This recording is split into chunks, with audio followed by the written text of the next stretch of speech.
And still in Africa, South Africans are voting for a new parliament and 9 provincial legislatures. The ANC could lose its majority for the first time since 1994. Polls have opened across the country, with queues in many polling stations. Some delays have been reported in some polling stations. More than 27 million people had registered to cast their ballots in a poll that highlights growing political fragmentation. A record 70 parties and 11 independents are contesting the national and provincial elections. Our senior political correspondent Ayo Uzubako has details. Hello. It's the D-Day in South Africa as citizens trooped out as early as 6 in the morning to vote in the 2024 general elections. Electoral officers in 23,000 polling stations and 9 provinces recorded an impressive time of arrival for the election. I roved with a Nigerian observer group, Yaga Africa, to monitor the conduct of the election at various locations in Durban, the 3rd most populous city in the country.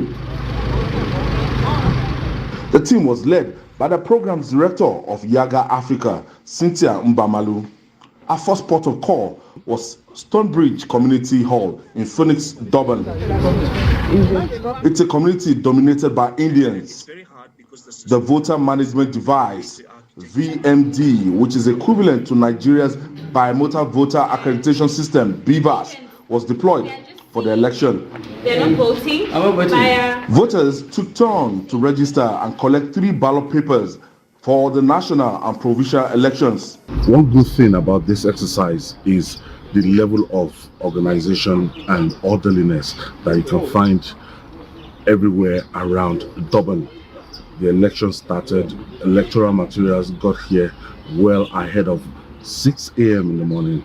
6 a.m. I see. Some legislators from the Nigerian parliament oversighting INEC listed their area of interest in the South Africa election. The issue of transparency, which the International Election Commission in South Africa, has demonstrated. This transparency had to do with, an auditing consortium which has been put together to ensure that everything that the Electoral Commission is doing is being audited and checked. Outside the polling units, it was a funfair and carnival-like atmosphere as representatives of major political parties danced to Zulu songs. The head of Yaga Africa team highlighted some areas of improvements that my country, Nigeria, can adopt for improved electoral process. You see, we went around polling stations today, and in front of the stations, we see different parties set up. Some of them are playing music, dancing, talking with each other. That sense of camaraderie, I think, is very important in our politics. The exercise began by 7 in the morning to 9 p.m. to enable more than 21 million voters in the country to exercise their franchise. Ayodele Uzubako, TVC News, Durban, South Africa. Now, hundreds of Jacob Zuma's supporters hailed and chanted his clan names as the 82-year-old former president arrived to cast his vote in his home village. Wearing a white T-shirt with the green and black colors of his party, Mr. Zuma greeted officials and then sat down in the primary school. After his ID was checked and left thumbed-inked, he was given 3 ballot papers. Just 9 days away from Election Day, he was barred from standing in the election by South Africa's highest court. The Constitutional Court ruled that his 15-month prison sentence for contempt of court disqualified him from the race. However, his face still appears on ballot papers. After disappearing into the polling booth, he placed all 3 of the ballot papers into a box and waved. He briefly interacted with his supporters before being whisked away by his bodyguards. Jacob Zuma shocked South Africa last December by ditching the ANC and making a fresh bid for power under the banner of MK. Our senior political correspondent Ayo Uzubako joins me live from Johannesburg, South Africa for more on the election. We're also going to speak with Professor of Political Science and International Relations, Begi Mgomezulu. He's also standing by at the KwaZulu-Natal IEC Result Operations Center in Durban. We'll begin with Ayo. Ayo, give us more updates on this election, especially in terms of voter turnout. Well, the turnout was quite massive across the districts. in Durban, where I monitored. We left Johannesburg 4 days ago. We left Johannesburg to Durban. That's just like a 50-minute on flights. So from Johannesburg, but Durban is another major city where we have development, and the third largest. All right. AY, your network seems to be poor. We'll come back to you once we have that fixed. Let's get to Professor Beggy. When you look at what is playing out today in this election, especially turnout, because the turnout has been, people were predicting that it was going to be low, and that it has been on a steady decline in the last past election as well. What's your thoughts on the general turnout and the conduct of the election?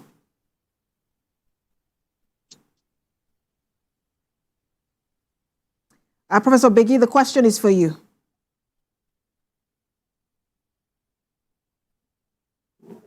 Can you hear me? Yes, I can hear you. Yeah, no, I was saying thank you very much for the question. Good afternoon to you and good afternoon to your viewers. Yeah, this election has a lot of excitement compared to the last general election in 2019. And there are quite a number of reasons for that. There have been members of the general public who are not happy about the service delivery issues, more especially which has to do with the energy crisis, which has led to people losing jobs and a number of others basically not being able to do the things that they would ordinarily do.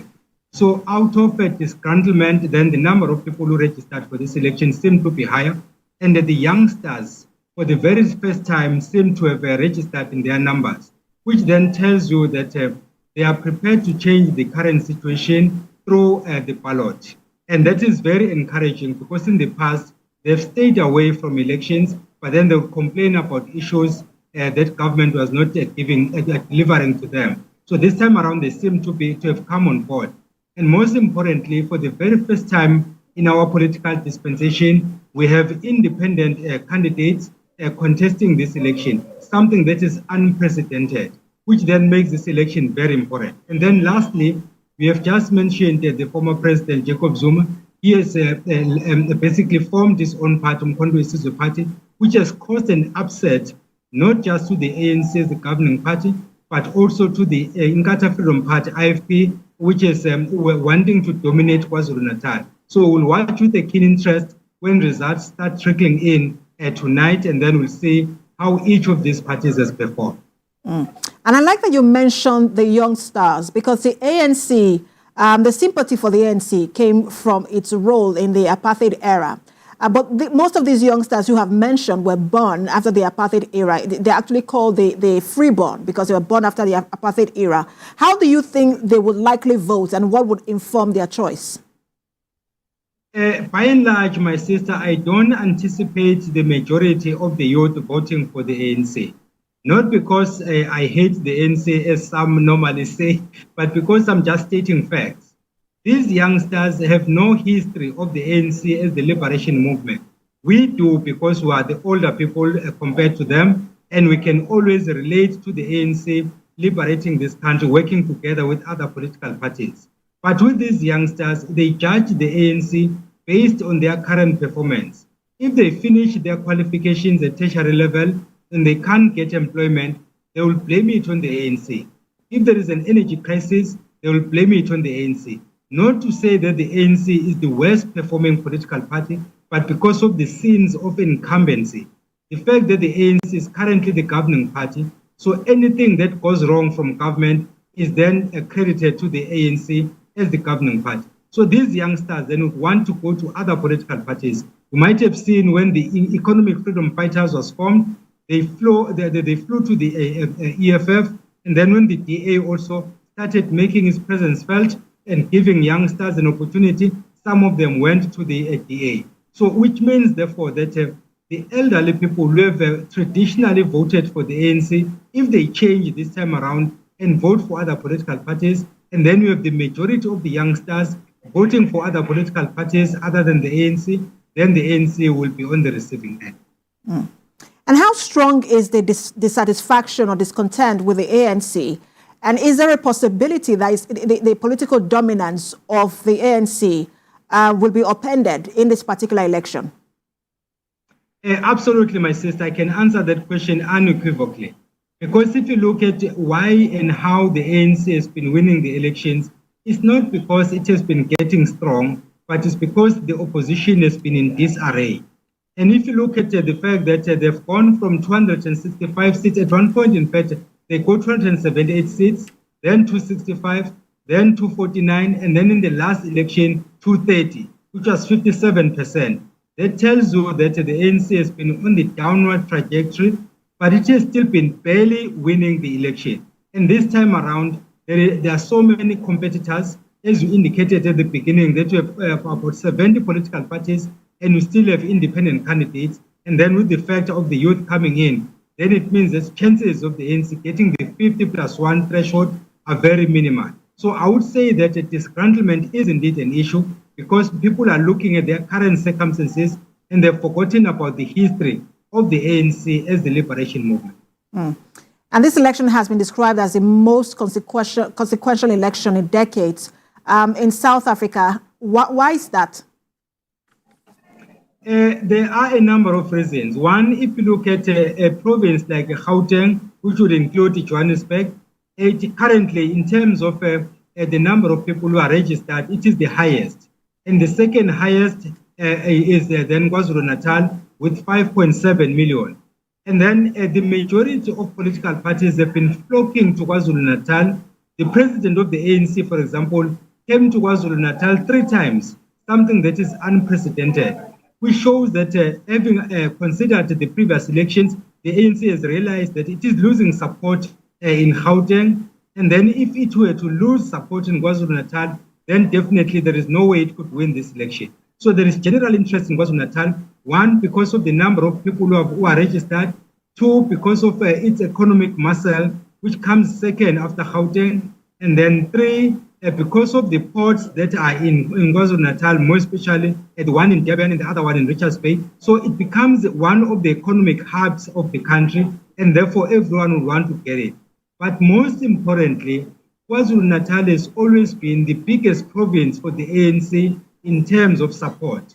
And Durban region has been the biggest region of the ANC up to now. So the ANC wants to retain its support, and opposition parties want to displace the ANC. So that is why there is so much interest in KwaZulu-Natal, to the extent that the majority of the political parties have been crisscrossing KwaZulu-Natal, trying to woo voters to vote for them this time around, either to displace the ANC or for the ANC to retain the province. We're following closely this particular election and how things will turn out. Thank you so much for your time, as always. Professor of Political Science and International Relations, Begi Mgomezulu. Thank you. You're watching the